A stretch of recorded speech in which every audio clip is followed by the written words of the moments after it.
حرام چیزوں کو حرام کیوں کیا؟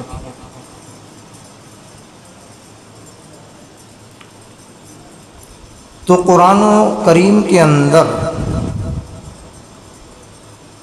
حرام چیزوں کا ذکر فرمایا ہے۔ میں سرسری انداز سے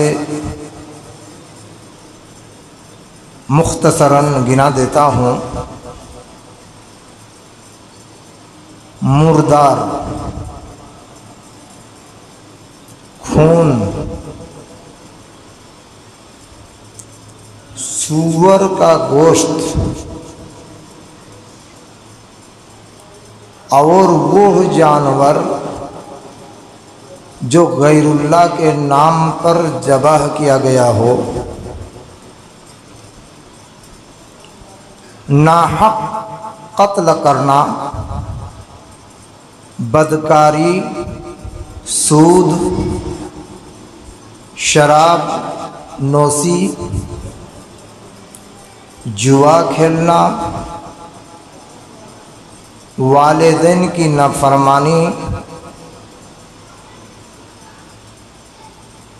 غیبت اور جھوٹ، یہ تمام چیزیں اللہ تبارک و تعالیٰ نے حرام کی ہے۔ ہم پر لازمی ہے، ہم پر ضروری ہے کہ ہم ان حرام چیزوں سے بچیں اور حرام چیزوں کو چھوڑ دیں،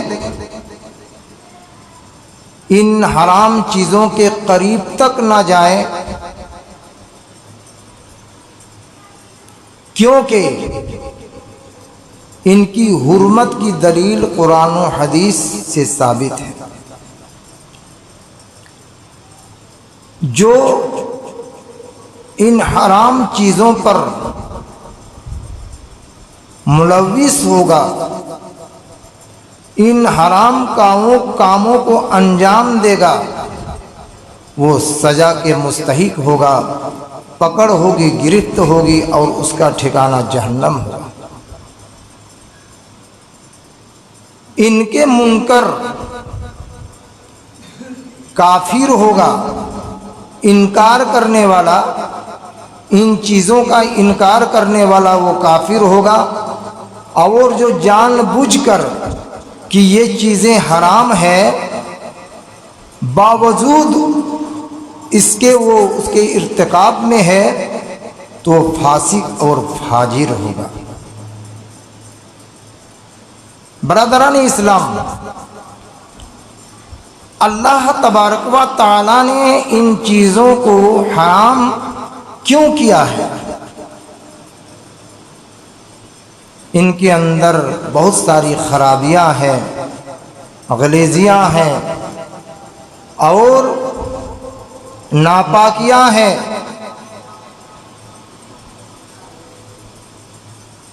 ان کے اندر بڑا سے بڑا مرض میں مبتلا ہو سکتے ہیں، جیسے کہ اللہ تبارک و تعالیٰ نے قرآن کریم کے اندر فرمایا ہے، انما حرم علیکم المیتۃ والدم ولحم الخنزیر وما اہل بہ لغیر اللہ۔ پہلے نمبر اللہ تبارک و تعالیٰ نے اس آیت کریمہ میں 4 چیزوں کو حرام قرار دیا ہے۔ ایک نمبر ہے مردار، میتۃ، وہ جانور جو ہمارے لیے حلال ہے، اگر وہ مر گیا ہے، چاہے وہ دھسنا سے گر کر مرا ہو، چاہے پتھر کی چوٹ سے مرا ہو، چاہے اسے گولی لگی ہو، چاہے کسی نے مار کر ختم کیا ہو، یا اپنے سے مرا ہو، یا سینگوں سے اس کو مار کر مرا ہو، اگر وہ مردار ہے تو اس کا کھانا حرام ہے۔ کیوں حرام ہے؟ اس لیے کہ جانوروں کے بلڈ کے اندر، جانوروں کے خون کے اندر جراثیم ہوتا ہے، گندگیاں ہوتا ہے، اور جو جانور مر جاتے ہیں، مردار ہو جاتے ہیں، وہ جانور کا بلڈ اور خون کے اس کے شریر ہی میں پیوست ہو جاتا ہے۔ لہذا جو انسان ایسے جانور کا گوشت کھائے اس کو بڑا سے بڑا مرض ہو سکتا ہے، اور وہ مرض اس کا موت کا سبب بن سکتا ہے۔ اسی لیے اللہ تبارک و تعالیٰ نے ان نقصانات کو سامنے رکھتے ہوئے فرمایا انما حرم علیکم المیتۃ، تم پر یہ مردار حرام ہے، تم اس کے قریب مت جاؤ، مردار مت کھاؤ، یہ حرام ہے۔ دوسرا نمبر میں آتا ہے خون۔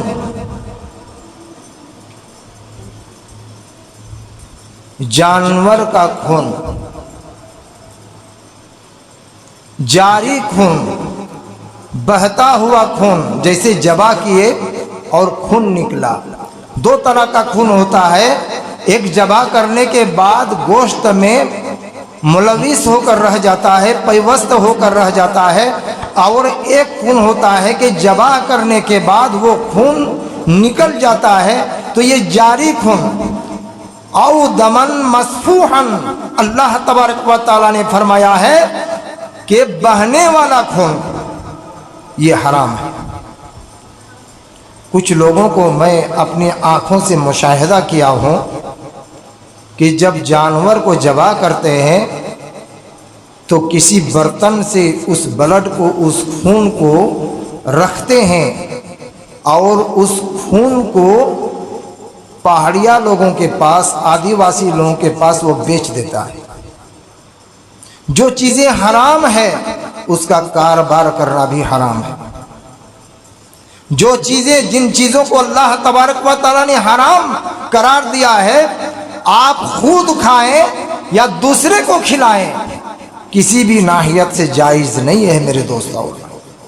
پتہ یہ چلا کہ اس طرح کا کاروبار کرنا، اس مسجد میں بہت سارے لوگ ہیں جو اس طرح کا کاروبار کرتے ہیں، بلڈ کو رکھتے ہیں، اس کو بیچتے ہیں، یا یوں ہی کسی کو کھلا دیتے ہیں کھانے والے کو، یہ جائز نہیں ہے، وہ سزا کے مستحق ہوگا، اس کی گرفت ہوگی میرے دوستوں اور بھائیوں۔ اور جان بوجھ کر اگر وہ یہ جانتا ہے کہ یہ خون کا فروخت کرنا، خون کو کھانا کھلانا، دین لین کرنا یہ حرام ہے، باوجود اس کے وہ یہ کام کر رہا ہے، تو فاسق اور فاجر ہوگا۔ لہذا اس سے محفوظ رہنا چاہیے۔ اللہ تبارک و تعالیٰ نے بلڈ کو، خون کو کیوں حرام کیا ہے؟ اس لیے حرام کیا ہے چونکہ جانوروں کے بلڈ میں مختلف قسم کے جراثیم ہوتے ہیں، مختلف قسم کے کیڑے ہوتے ہیں، اور اس بلڈ کے کھانے سے وہ اچھا انسان مرض میں مبتلا ہو سکتا ہے، بڑا سے بڑا بیمار کے شکار ہو سکتے ہیں، اور وہ بیمار اس کا موت کا سبب بن سکتا ہے۔ اسی لیے اللہ تبارک و تعالیٰ نے فرمایا انما حرم علیکم المیتۃ والدم، خون تم پر حرام ہے، تم اس کا کاروبار مت کرو، اس کو نہ کھاؤ اور نہ کسی کو کھلاؤ، یہ جائز نہیں۔ تیسرا نمبر میں اللہ تبارک و تعالیٰ نے فرمایا وَلَحْمُ الْخِنْزِيرِ، خنزیر کا گوشت کھانا حرام ہے۔ کیوں حرام ہے؟ یہ نجس اور ناپاک جانور ہے، قرآن و حدیث سے پتہ چلتا ہے۔ یہ نجس اور ناپاک جانور ہے، یہ جانور گندی سی گندی چیزوں کو بھی اپنا خوراک بنا لیتا ہے، اپنا لقمہ بنا لیتا ہے۔ اسی لیے اس جانور کو اللہ تبارک و تعالیٰ نے حرام قرار دیا ہے۔ نہ صرف یہ جانور حرام ہے بلکہ اس کا کاروبار ہر ناحیت سے بھی جائز نہیں ہے۔ سائنسداں لکھتے ہیں، وگیانک لوگ لکھتے ہیں کہ سور کے گوشت کھانے سے کیا نقصانات ہیں۔ سور کے گوشت کھانے سے وہ انسان بے حیا ہو جاتا ہے، بے شرم ہو جاتا ہے، اور اس کے اندر حیا باقی نہیں رہتا ہے۔ اس کے جراثیم، اس کے کیڑے اس کے اندر شرائط کر جاتا ہے۔ आदिवासी लोग सूअर खाता है, उसके अंदर भी हयाई आ जाती है। सूअर अगर एक मादा होती है तो उसके सामने 10-10 नर होता है और उससे हाफी करते हैं मेरे दोस्तों और भाइयों।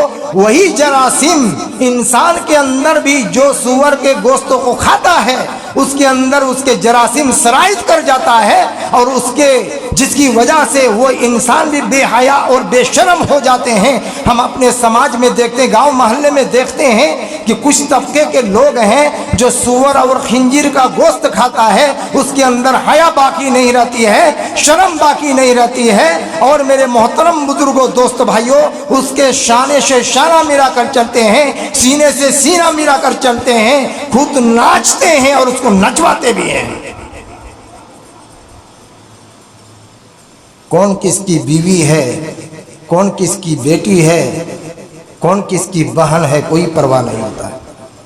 अरे आदिवासी लोगों का एक ईद होती है सोहराई, दूसरे की बीवी के सामने बहुत सारे मर्दों की भीड़ हो जाती है, बेहयाई आम हो जाती है। उसके अंदर कोई लिहाज और तमीज नहीं होती है कि उसकी बीवी है, उसकी बहन है, उसकी बेटी है। वजह यह है कि वो सूअर खाने वाले हैं और उसके जरासीम उसके अंदर सरायत कर जाता है। और एक चीज है उसके अंदर खराबी, और एक है, आप भी सुने होंगे, मौलाना मोतीउर रहमान चतुर्वेदी साहब हाफिज़हुल्लाह, अल्लाह उसको जज़ाए खैर दे, जन्नत नसीब करे। उनकी तकरीर, वो बहुत बड़े वैज्ञानिक भी हैं, उनकी तकरीर में मैं सुना था और साइंसदां भी लिखे हैं कि सूअर का बच्चा पैदा होता है तो एक बारगी 8, 10, 12 बच्चे को वो पैदा करते हैं, लेकिन बड़ा होते होते 1 या 2 सूअर बाकी रहता है, बाकी सूअर मर के खत्म हो जाता है। लिहाजा जो इंसान सूअर के गोश्त को खाता है उसके जरासीम उसके अंदर शरायत कर जाता है। अब आदिवासी में भी देखिए, हम मुसलमानों की आबादी पूरा बरहेट भर गया, लेकिन आदिवासी लोगों की आबादी अभी तक नहीं बढ़ी है, बल्कि बूढ़ा होते होते जवानी में वो लोग धीरे धीरे मरना शुरू हो जाता है। वो मौलाना साहब का कहना है, जिसकी वजह से आदिवासी लोग जवानी से बुढ़ापा से पहले, जवानी से पहले ही वो मर जाते हैं, चूंकि सूअर के गोश्त के जरासीम उसके अंदर शरायत कर जाता है और वो मंजिल मकसूद तक नहीं पहुंचता है मेरे दोस्तों और भाइयों। इसी वजह से अल्लाह तबारक व तआला ने फरमाया, इन्नमा हर्रमा अलैकुमुल मैतता वद्दमा व लहमल खिंजीर, सूअर के गोश्त को हराम इसी वजह से अल्लाह तबारक व तआला ने किया। और सूअर के अंदर चौथा सबब यह है कि सूअर के अंदर बहुत खतरनाक जहर होता है। साइंसदां लिखते हैं कि अगर सांप को सूअर काट दे तो सूअर नहीं मरता है। सांप, जहरीला सांप भी अगर सूअर को डस मार दे तो उस जहर से वो सूअर नहीं मरता है, चूंकि सांप के जहर से भी ज्यादा खतरनाक जहर खिंजीर के अंदर होता है। ये एक सबब है, इसीलिए अल्लाह तबारक व तआला ने सूअर के गोश्त को हराम किया है। मेरे मोहतरम बुजुर्गों, दोस्तों और भाइयों, जब अल्लाह तबारक व तआला ने हम पर हराम किस सबब से किया है, हम मुसलमान और मोमिन होने के नाते हमको ये जानना भी जरूरी है। चौथी हराम चीज अल्लाह तबारक व तआला ने फरमाया, वमा उहिल्ला बिही लिगैरिल्लाह, गैरुल्लाह का नाम लेकर जबा किया है, लातो होबल का नाम लेकर जबा किया है, काली दुर्गा का नाम लेकर जबा किया है, पीरो फकीर का नाम लेकर जबा किया है, माजारों के सामने उनका नाम लेकर जबा किया है, उस जानवर का गोश्त हराम है। चूंकि जब जानवर जबा किया जाता है तो अल्लाह पर तवक्कुल होता है, अल्लाह पर एतमाद होता है, जिक्र इलाही होती है, और जब जानवर को जबा करते हैं तो कलेमा पढ़ते हैं, अल्लाह तबारक व तआला का जिक्र करते हैं, बिस्मिल्लाह अल्लाहु अकबर कहकर जबा करते हैं। वही जानवर हलाल है जो बिस्मिल्लाह ये अल्लाहु अकबर का अल्लाह का नाम लेकर ज़बह किया गया। आप मोमिन हैं, आप मुसलमान हैं, यूं ही अब ज़बह कर दीजिएगा, बिस्मिल्लाह ये अल्लाहु अकबर कहकर ज़बह नहीं किए हैं, वो जानवर जायज़ नहीं होगा, उसका गोश्त हराम हो जाएगा, क्योंकि आपने अल्लाह का जिक्र ही नहीं किया, अल्लाह का नाम ही नहीं लिया। इसी वजह से अल्लाह तबारक व तआला ने उस जानवर के गोश्त को हराम किया है, चूंकि वो गैरुल्लाह का नाम लेकर ज़बह किया है। शिर्क है, उसके अंदर शिर्क है, और शिर्क इतना बड़ा गुनाह है, अल्लाह तबारक व तआला कभी माफ नहीं करता है। शिर्क सबसे बड़ा गुनाह है, अश्शिर्क ज़ुल्मुन अज़ीम, शिर्क सबसे बड़ा गुनाह है। ला यग़फ़िरु अन युशरका बिही व यग़फ़िरु मा दूना ज़ालिका लिमन यशा। अल्लाह तबारक व तआला शिर्क को माफ नहीं करता है। 5वां नंबर आता है नाहक कत्ल। किसी बच्चा को, अपने भाई को, अपने चचा को या किसी इंसान को, चाहे हमारे मुसलमान हैं या गैर मुसलमान हैं, उसका कोई कसूर नहीं है, कोई गलती नहीं है, आप उसको नाहक कत्ल कर देंगे, ये हराम है। और हराम ही नहीं है बल्कि कबीरा गुनाह है, अल्लाह उसको कभी माफ नहीं करता है। हजरत मूसा अलैहिस्सलातु वस्सलाम ने खिज़िर अलैहिस्सलातु वस्सलाम का साथ पकड़ा था। सफर के दौरान कश्ती की तख्ती को हटा दिया, तोड़ दिया। मूसा अलैहिस्सलाम ने सवाल किया, ये क्यों, एक यतीम बच्चे की कश्ती है, अरे वो भाई तो हमको इस पार से उस पार पहुंचाया, अच्छा किया, फिर उसकी कश्ती को क्यों तोड़ दिया, सवाल किया था। लेकिन साथ चले, आगे चलते रहे, फिर एक गांव में पहुंचे तो बहुत भूखे प्यासे थे। गांव के लोगों ने हजरत मूसा अलैहिस्सलातु वस्सलाम को और खिज़िर अलैहिस्सलातु वस्सलाम को पूछा तक नहीं कि आप कौन हैं, कहां से आए हैं, भूखे हैं, खाए हैं कि नहीं खाए हैं, कोई कुछ नहीं पूछा। भूखे प्यासे एक चबूतरे पर बैठे हुए हैं। फिर खिज़िर अलैहिस्सलातु वस्सलाम अचानक उठता है और मिट्टी को सान कर एक दीवार को सीधी कर देता है।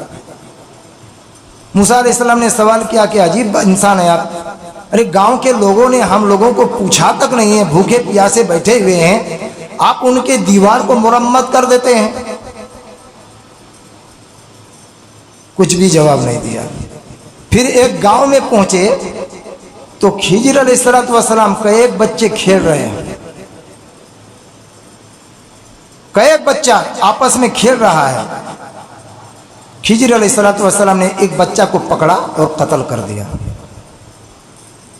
कोई गलती नहीं थी, कत्ल कर दिया।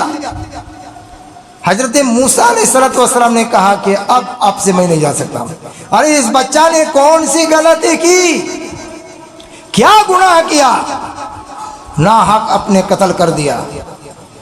तो खिज़िर अलैहिस्सलाम ने फरमाया, इसीलिए मैं कह रहा था कि आप मेरे साथ मत चलिए, कि अगर चलिएगा तो आपको बर्दाश्त नहीं होगा।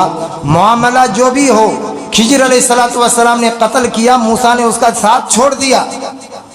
जो भी वो बच्चा वालिदैन के नाफरमान होते, वो बड़े ही जाबिर होते, बड़े ही जाहिल होते, वो गांव समाज में ना इत्तफाकी पैदा करते, वालिदैन की नाफरमानी करते, जिसकी वजह से खिज़िर अलैहिस्सलातु वस्सलाम ने कत्ल किया था। लेकिन मूसा अलैहिस्सलातु वस्सलाम ने उसका साथ छोड़ दिया।